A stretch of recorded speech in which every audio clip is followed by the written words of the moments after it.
Ini mungkin saya mau nanya nih ke Pak Christian nih. Mungkin bisa ditanya sedikit kali ya Pak ya, sekilas saja mungkin summary mengenai PMMP. Hmm. PMMP itu bergerak di bidang apa dan bisnisnya apa, mungkin biar mungkin ada teman-teman yang baru apa tahu soal Oke, PMMP ini. ya jadi kita ini PMMP, kita PT Panca Mitra Multi Perdana Tbk, kita lokasinya di Surabaya, emiten Surabaya kita baru IPO 1,5 tahun lah ya, Desember 2020. Bisnis kita ini kita mau nyebutnya kita adalah pengolah makanan beku yang basisnya udang semuanya, karena kita semakin kesini kita udah mulai nggak memproses udang mentah aja, jadi kita udah mulai memproses. Bisa dilihat juga di profil IG kita, produk-produk yang kita produksi itu udah lumayan ke value edit mainnya. Contohnya lebih kayak sushi ebi, ada nobashi, tempura, lalu ada ya shrimp cocktail, ada juga yang sudah disausin, sudah dikasih saus di tengah-tengahnya. Jadi makanya kita mau mencoba mengubah persepsi bahwa ini pengolah makanan beku berbasis udang. Jumlah ekspor kita sesuai data industri tahun lalu kita nomor 2 terbesar di Indonesia. Kalau kita bandingin sama untuk ini doang ya, udang doang ya. Total ekspor kita tahun lalu mencapai 19.000 ton. Itu kita 80% ke Amerika, 15% itu ke Jepang, dan 5% sisanya itu macam-macam ya. Ada Denmark, Korea Selatan, Inggris, dan juga domestik ya. Domestik kita baru mulai jualan tahun lalu dengan in-house brand kita namanya Ebinoya. Ya. Kayaknya Pak Untung udah nyobain tuh Ebinoya tuh. Kayaknya kalau Pak Untung tuh ya Ebinoya. Ah, ini buat teman-teman sama Nah, Bapak Billy juga saya infoin ya. Saya tuh pribadi Ya. alergi udang nih. Nah, terus Ya. dari pihak PMP itu big bossnya tuh ngirimin ke kantor. Ngirimin ke kantor, Ya. saya tuh waduh Pak, thank you nih. Cuma gue kagak berani makan karena gue alergi. Nah, jadi Nah. beliau Nah. bilang, Pak Untung berani coba nggak? Soalnya teman saya tuh ada yang alergi udang, makan tapi produknya dari PMMP dia makan itu nggak apa-apa. Ya akhirnya gue nekat aja Pak. Gitu gue ya Ya. sampai duduk ya oke lah kalau bentol-bentol insidal lah gitu kan. Ternyata seriusan. iya, iya. Jadi gue nggak di endorse, nggak dibayar, sama sekali nggak alergi, seriusan itu. Sama sekali Iya, nggak ya alergi. itu kita mulai jualan domestik juga lah tahun lalu itu makanya 5% itu bagian dari penjualan domestik kita juga. Kapasitas kita sekarang punya 8 pabrik, 6 di situ Bondo, Jawa Timur, 2 di Tarakan, Kalimantan Utara. Kapasitas kita sekarang mungkin di 25.000 ton per tahun, dengan dilengkapi oleh fasilitas cold storage kita, mungkin salah satu yang terbesar di Indonesia. Cold storage kita kapasitasnya itu sekitar 45.000 ton kapasitasnya. Eh, Mungkin itu kali ya, sekilas mengenai Pancamitra. Bisa, terima kasih. Ya, oke. Mungkin ini paling Pak Christian ya. Ini kan kita tahu tahun ini PMMP ini bisa dibilang beritanya masih seger lah ya. Berapa hari terakhir ini PMMP itu kan mau rek isu ya kan? Mau rek Yes, isu betul. untuk mendanai pabrik ke-9 berarti ya. Nah, ini kan kata Betul. Pak Martinus itu kan rek isu itu kan bakal dilakukan tuh sometime around second half 2022 atau the first semester 2023 ya. Nah, mungkin bisa dijelasin juga lah, mungkin nanti sebenarnya roadmap-nya gitu kan, sebenarnya PMMP dengan mungkin kalau ada bocoran juga boleh buat teman-teman kira-kira mau racingnya tuh berapa gitu kan, bukan harganya ya, kalau harga masih nanti lah ya, harus registrasi ke Betul, OJK betul. dulu dan segala macam gitu kan, maksudnya kira-kira Nah. butuh dana kurang lebih berapa ya gitu, jadi kan dan nanti itu ya Oke. gimana gitu plannya, pabriknya 2023 dibangun kah, jadinya kapan, produksinya kapan, kontribusi bisa berapa gitu. Oke, jadi gini, pertama kita coba saya jelasin dulu mengenai background-nya. Jadi background-nya itu Ya. kenapa kita mau bangun pabrik ke-9 lagi. Jadi right issue itu nanti kita akan gunakan dananya untuk bangun pabrik ke-9. Oke. Pabriknya nanti akan ada tetap di situ Bondo. Keuntungannya kenapa situ Bondo? Kita udah punya lahannya. Jadi lahannya sudah milik PT. Jadi istilahnya kita nggak usah beli lahan lagi lah. Nggak usah beli lahan, udah lahannya udah ada, tinggal bangun. Jadi istilahnya biayanya lebih murah. Nah, kenapa kita butuh bangun ke-9? Nanti nyambung ke yang Pak Untung tadi sempat mention di awal. Sekarang posisi ke-8 pabrik kita udah penuh nih. Jadi kita 8 pabrik udah running on full capacity, dan demand dari USA tetap meningkat. Karena basically karena kita makin kesini makin main value edit, supply value edit tuh semakin dikit. bukan semakin dikit ya, tapi belum banyak di dunia karena orang kebanyakan main di komoditi, udang segar atau enggak udang beku tapi yang masih plain vanilla, cuman copot kepala dibekuin that's it. Jadi makanya demand-nya tetap terus menambah. Ditambah lagi sekarang kan mungkin hampir semua negara udah new normal kayak dulu kan Amerika doang nih yang new normal, sekarang hampir semua negara udah new normal, jadi food service seperti restoran, hotel, and everything udah mulai udah mulai balik lagi ke seperti sebelumnya. Jadi demand itu makin nambah. Yang tadinya kita 2 tahun ini bergantung pada retail doang seperti Walmart, Aldi, Kroger, sekarang kita mulai dapat lagi demand dari restoran-restoran juga nih, dari hotel, restoran, and food service lainnya. Makanya permintaan Amerika itu tetap terus meningkat setiap tahunnya berdasarkan industri. Rata-rata tiap tahun Amerika pasti meningkat sih impor udangnya. Dan Indonesia emang selalu leading tapi di value added doang. Tapi di komoditi kita selalu kalah sama India. Makanya kenapa itu jadi salah satu alasan kenapa kita fokusnya ke value added nih. Karena kita juga nggak mau compete sama India. Habis itu domestik juga permintaannya udah mulai menambah, terutama untuk mungkin kota-kota besar dulu kali ya. Mungkin kota-kota kecil emang belum siap sama frozen food, tapi permintaan kota-kota besar ini udah meningkat juga nih untuk frozen food. Makanya dengan adanya meningkatnya demand dari semua pembeli kita mau bangun pabrik lagi nih untuk memenuhi permintaan tersebut. Karena emang beberapa klien kita pun juga emang kayak contoh nih Walmart nih ya. Walmart kan klien terbesar kita. Yang kita supply ke Walmart setiap tahun itu mungkin sekitar berapa ya? Ini saya ada datanya, sorry. Sekitar around 30 juta US lah yang kita supply ke Walmart setiap tahunnya, 30 sampai 40 juta US. Itu not even 2% dari permintaannya dia, basically. Jadi sebenarnya Walmart sendiri aja kita masih cuma megang 2% supply-nya dia gitu kan. Jadi istilahnya dari satu pembeli aja kita masih bisa raup lebih banyak. Jadi makanya, dan klien-klien kita juga udah minta nambah demand, tapi kita nggak punya capacity-nya. That's why kita mau coba cari dana nih. Nah, kenapa right issue? Karena pertama kita sebagai perusahaan emang kalau kita bisa lihat kita punya PR di debt kita nih, debt kita lumayan tinggi. Jadi makanya kita kayaknya mau coba memperbaiki pemodalan kita dengan mengambil equity aja, jangan debt lagi. Karena emang dari manajemen sendiri ke depannya nggak mau ngambil debt lagi nih, even itu working capital. Jadi kan kalau zaman dulu sebelum kita IPO kan, kalau kita mau nambah sales, berarti kita nambah utang. Kalau mau nambah sales 20 juta, berarti nambah utang 20 juta gitu kan istilahnya kalau sebelum IPO. Nah setelah IPO ini, fokusnya manajemen emang, oke, kita jangan bayar debt dulu, tapi kita nggak usah nambah dulu deh. Jadi istilahnya ke depannya, penambahan sales kita itu udah nggak perlu pakai debt lagi, tapi inventory makin cepat berputar. Istilahnya kan kita kan sekarang inventory kita setahun sekali berputar. Kalau nanti kita bisa setahun 34 kali 1,3 kali berputar kan istilahnya kita jadi nggak perlu nambah debt lagi nih. Jadi emang fokus manajemen ini sekarang kita jangan nambah debt dulu, tapi emang belum bisa bayar sih, jujur belum bisa bayar. Jadi istilahnya kita akan stay on the same level of debt gitu sampai sekarang. Cuman kita nggak mau nambah lagi apapun itu. Jadi makanya kita membutuhkan corporate action, yaitu right issue nih untuk mendanai pabrik ke-9 kita. Dan nanti penambahan salesnya itu, jadi pabrik ini kalau misalnya nanti kita right issue di semester 2, kita akan langsung bangun. Basically bahkan founder kita Pak Susilo udah mulai colong-colongan, udah mulai ngukur tanah, udah mulai manggil kontraktor segala. Jadi istilahnya udah siap bangun. Perkiraan pembangunan mungkin 9 bulan sampai 10 bulan. Lalu ada 3 bulan penyesuaian, ya mungkin 6 bulan jadi kira-kira mungkin di semester 2 2023 lah ya baru bisa. Kalau kita bangun semester 2 2022, mungkin di semester 1 2024 mungkin baru bisa running on full capacity.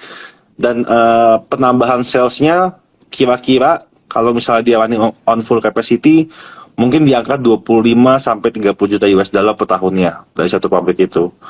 Dan untuk kebutuhan dananya tadi ditanya, mungkin kita sampai sekarang belum tahu nih mau di harga berapa, jadi kita belum tahu mau ngelepas berapa. Tapi yang kita butuhkan sementara dananya itu kurang lebih di 15 juta US dollar. Itu 15 juta US dollar itu detailnya adalah sekitar 10 sampai 12 itu untuk bangun pabriknya, pembelian mesinnya, pembelian equipmentnya, and everything, dan sisanya untuk modal kerjanya. Oke. Jadi basically yang kita butuhkan sekitar 15 juta US, mungkin kalau di rupiah 200 miliar ya berarti ya. 200 miliar. Ya. Kalau 15 juta dolar berarti 200 miliar, berarti kurang lebih itu akan nambah share sekitar 20%-an lagi ya dari saham yang beredar sekarang ya. Kalau dari market cap sekarang kan 1 T lah ya, let's say lah ya. Jadi let's say 20%. Oke. Oke. Pak Billy, ini juga sama buat ngingetin ke teman-teman, nyata ya emiten PMMP itu ya, I think cukup inilah konsisten apa yang mereka ya, omongin ya. Gue inget banget pertama kali kenal emiten PMMP itu ya, mereka juga ya sharing Ya. soal debt equity ratio. Ya dari data sendiri 2019 itu kan 3,6 kali ya. 2020 Ya. nurun cukup gede sampai 2,4 aja. 2021 itu turun lagi walaupun sedikit ya 2,2 I think ya. Ya. Ya Iya. cukup bagus lah bener kan apa yang mereka ucapkan itu yang mereka lakuin juga ya gitu. Iya. Intinya kita emang nggak mau bayar tapi nggak mau nambah gitu aja sih sebenarnya. Oke, oke. Nah, mungkin juga kan kalau kita ingat ya, tahun kemarin itu kan lagi eranya saham-saham digital ya, Pak Christian gitu kan, ada bank digital gitu kan, ada ya banyak lah digital ya. Dan waktu itu saya masih ingat, zaman saya waktu itu saya belum di Trimegah gitu, saya ada di salah satu aset manajemen gitu kan. Nah, kebetulan waktu itu ada salesnya gitu kan, yang promote, ini ada emiten udang nih, udang digital gitu kan, namanya PMMP gitu kan. Nah, that time sebenarnya cuma ngomong agak bingung sih waktu itu ya. Pas waktu itu jadi Pak Meja, apa udang digital gitu kan? Maksudnya bank digital I understand lah gitu ya. Tapi udang digital itu udang digital apa gitu sebenarnya gitu kan? Nah, mungkin Pak Christian bisa jelasin nggak sebenarnya apa sih yang digital dari PMMP itu gitu? Karena kan contoh nih ada emiten CPO yang orang bilang CPO digital juga. Oh, karena dia untuk mengukur tanamannya tuh udah pakai AI, udah pakai robot segala macam gitu kan. Nah, kalau di PMMP sendiri sebenarnya digitalnya tuh apa sebenarnya digital transformation di PMMP? Oke, sebenarnya hype di tahun lalu ya, orang kita juga nggak ada, itu bukan kita yang mulai, hype benar-benar dari publik, dan kita emang pasti tanya juga bingung, wah tanya udang digital apa nih, kita juga udang kan jualan udang ya, fisiknya udang gitu ya. Cuman emang kalau emang implementasi digital yang sudah kita lakukan di publik tuh udah lumayan banyak sih. Jadi semenjak IPO, karena kan semenjak IPO jadi banyak yang ngeliatin, banyak yang menuntut ini dan menuntut perbaikan, menuntut perkembangan. Jadi sebelum IPO ini kita mungkin sistem pencatatan kita di pabrik, sistem HRD, sistem production itu semua semi manual lah ya, walaupun sudah pakai komputer tapi ya inputnya masih manual. Belakangan ini tahun lalu kita mengundang konsultan independen, kita mencoba. Jadi kita ada implement dua sistem, satu sistem HRD. Jadi kita mencoba menginput absensi, performance, kinerja dan lain-lain itu pakai sistem. Jadi nantinya kita bisa melihat employee mana yang lebih perform nih dibandingin employee ya, maksudnya buat employee ya, label mana yang lebih perform dibandingkan label lainnya. Jadi kita bisa kita bisa identify, oke, yang label perform kita training lagi ya. Jadi nantinya kita makin lama efisiensi dan efektivitasnya bertambah. Itu kalau di sistem HRD. Yang kedua di sistem supply chain. Jadi ini sih yang sangat-sangat membantu. Jadi basically sistem supply chain ini mengidentifikasi pertama misalnya barang mana yang moving goods yang moving goods lebih cepat, mana yang fast moving, mana yang lebih slow moving. Yang kedua ini juga membantu manajemen kita untuk melakukan procurement. Nah ini nyambung ke inventory nih, nanti nih kita cerita tentang inventory, ini nyambung ke inventory. Jadi mungkin dulu manajemen kita kalau ada mau beli raw mat gitu ya ke petambak, ya udah kalau harga lagi murah disikat sama dia. Istilahnya kalau saham nih lagi ARB, ya disikat sama manajemen.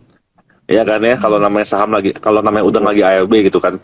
Nah sekarang kita pakai mungkin nggak AI ya, belum secanggih AI, tapi sistem itu tuh membantu manajemen membuat data sehingga walaupun udang itu lebih murah, dia bisa ngasih output bahwa emang kita saatnya beli udang atau enggak. Jadi belum tentu pas lagi murah kita mesti beli. Kalau emang stok di dalam masih ada, yang stok di dalam masih ada, ya udah jangan beli dulu, itu rest aja di dalam. Makanya itu salah satu strategi kita untuk mengurangi inventory kita nih ke depannya. Jadi kita bisa melakukan procurement-nya itu lebih efisien. Jadi nggak semata-mata, oh udangnya lagi ARB, ya udah semuanya aja kita beli di pasar.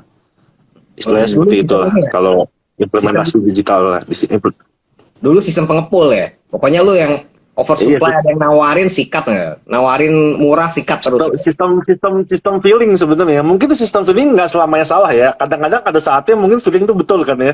Tapi kan nggak selamanya juga feeling itu benar. Jadi sekarang kita combining both lah. Feeling management sebagai yang berpengalaman lebih dari 30 tahun di dunia ini, tapi didukung oleh data yang menyupport gitu. Jadi nggak semata-mata cuma pakai feeling doang kan. Dulu kan kalau pakai feeling, wah ini lagi murah nih, kalau gue harga segini, kalau gue jual sini pasti cuan lah. Istilahnya seperti itu. Jadi ya semacam kalau trading kan, kalau lagi ARB kita ngeliat chart, oh harga segini bagus nih, gue beli deh, kayak pasti cuan lah apapun kapanpun itu gitu kan ya. Ya. Tapi kan kalau pakai data lebih mantep lah istilahnya pembeliannya. Makanya nanti ini nyambung nih ke inventory nih sebenarnya. Kalau nanti kita bahas inventory, saya sambungin. Hasilnya tuh apa dari implementasi ini sebenarnya?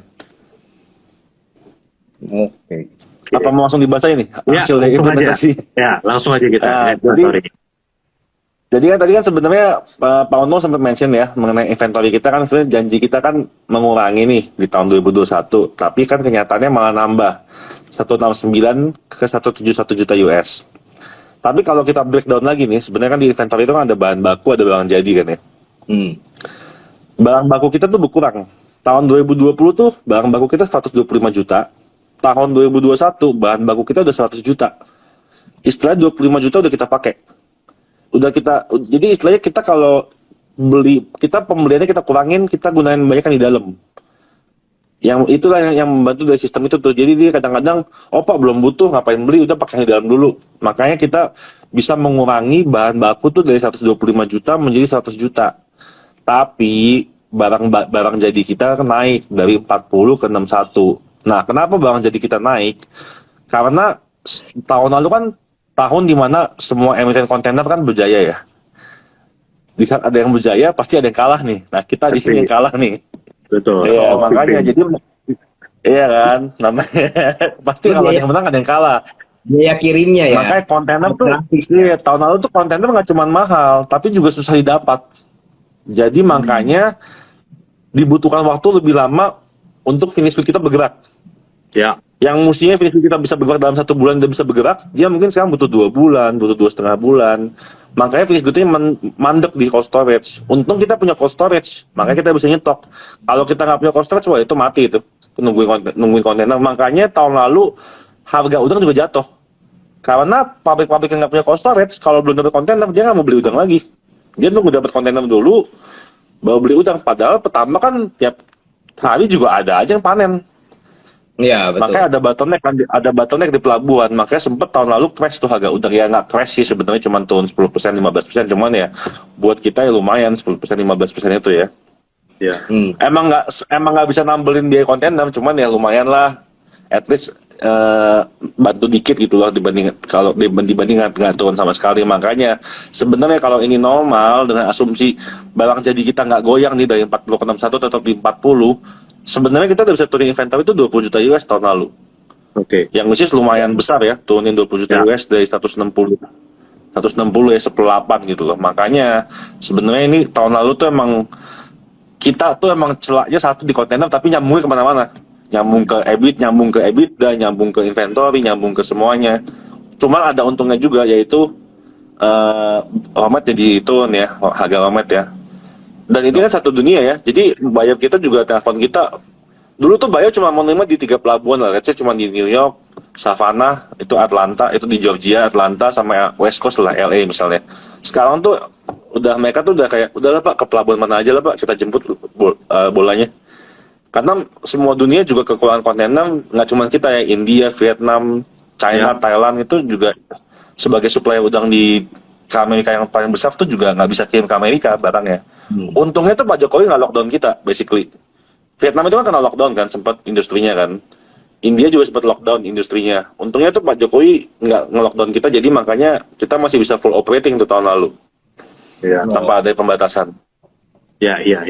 Benar ya. Anyway, Benar. Pak Bin, dengan apa ya, dengan problem mereka ngirim pakai kontainer itu kehambat, ya inventory, hitungannya inventory tetap kejaga lah ya, bener nggak?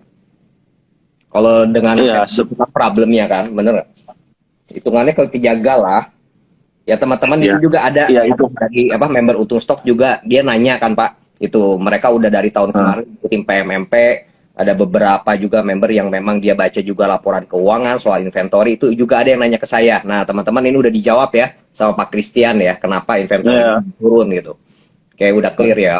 Jadi makanya sebenarnya kalau kita nggak ngurangin raw mat tuh malah naik 20 juta tuh inventory kita tahun ini tuh mestinya. Iya, iya. Iya kan, kalau istilah wametnya sama-sama tetap sama, wametnya kita tetap beli banyak, itu bisa naik 20 juta tuh wametnya. Untung kita turunin kan, jadi makanya ya gitulah. Makanya kelihatan juga kok di semuanya kelihatan lah dampak-dampak konten itu tuh pasti kerasa banget di emiten-emiten yang eksportir ya, terutama. Iya.